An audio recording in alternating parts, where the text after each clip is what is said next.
You know, in science there are two different periods, pre-Einstein period and post-Einstein period. In pre-Einstein period, man was living in, the knowledge of man was confined to the macro world, from Newton up to Einstein. From Newton up to Einstein, the knowledge of man was limited to what is called macro world. That is big things. Those things which are measurable, which can be seen, which can be observed, which can be testified. So that is macro world. But after the split in atom, when atom exploded, then the knowledge of human being reached to micro world. Micro world. So previously, man's knowledge was confined to seen world. Seen world. Now man reached to the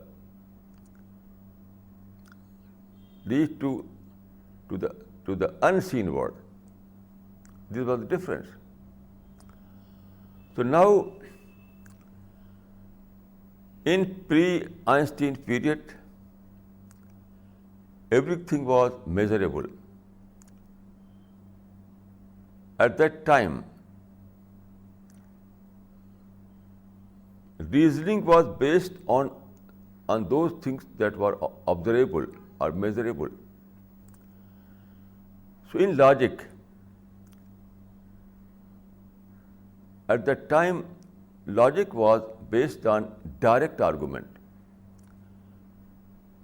At that time, man was able to establish direct argument because everything was observable.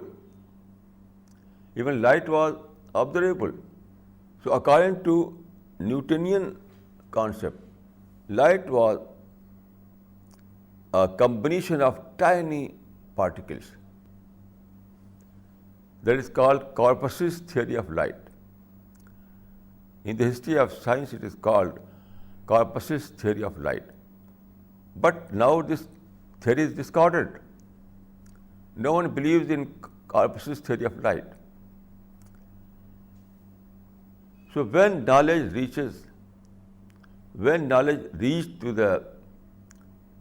to micro world, then previous logic was discarded. Previous logic was discarded.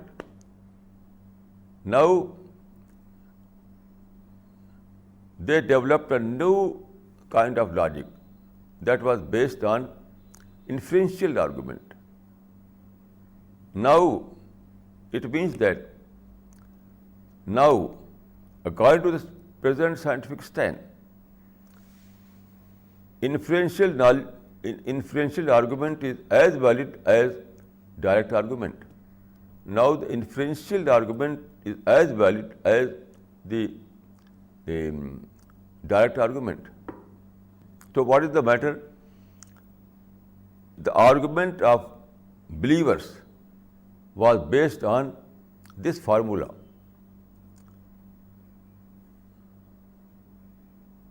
Where there is a design, there is a designer. That is called argument from design. So the traditional argument about the existence of God was based on that is called argument from design. It means that where there is a design, there is a designer. So this kind of argument was inferential argument. This kind of argument was an inferential argument. So this kind of argument was not acceptable to previous people. Previous people were believing that argument must be direct argument. It is this philosophy that is called logical positivism.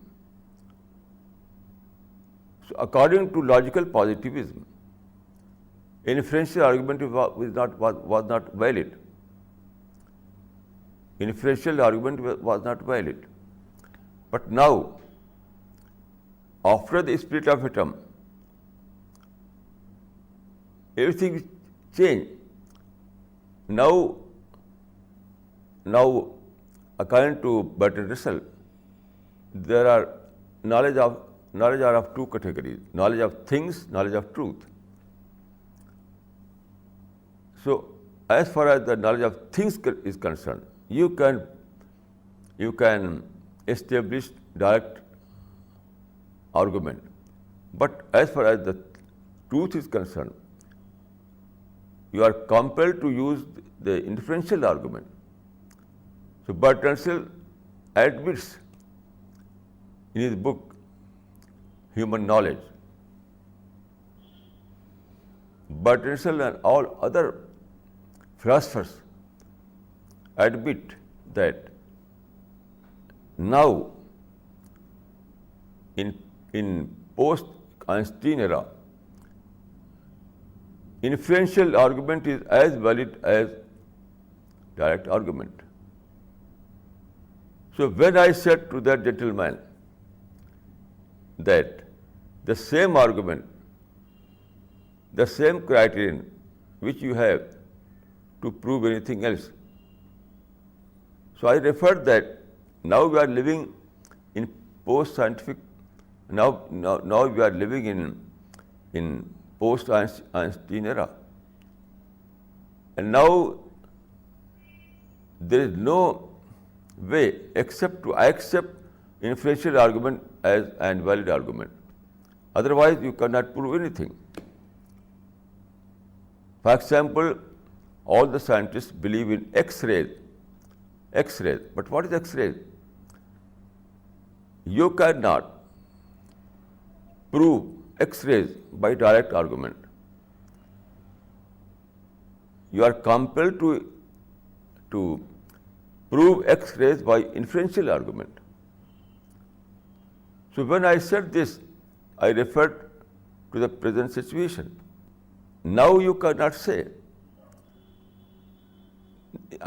I meant that now the argument about God and the argument about electron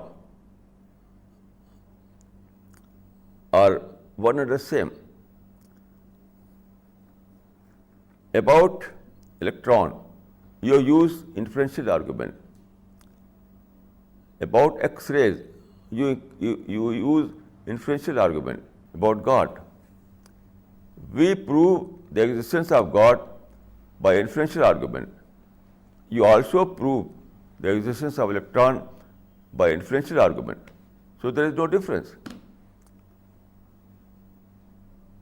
So if you are right when you prove the existence of electron by inferential argument, we are also correct when we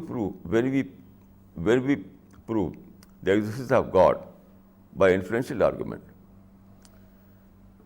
It was this background that made him speechless. So I think he was a sincere person. He was ready to surrender before reason. So he surrendered. So these three things are required. One is seeking spirit, second is sincerity, and third is readiness to surrender before reason. So only those people can find truth who have these three qualities, otherwise not. So if you are a truth seeker, if you want to find God, if you want to find truth, then you have to fulfill these three conditions. Otherwise, it is impossible to find the truth. There is no alternative to these conditions. أقول قولي هذا وأستغفر الله لي ولكم أجمعين.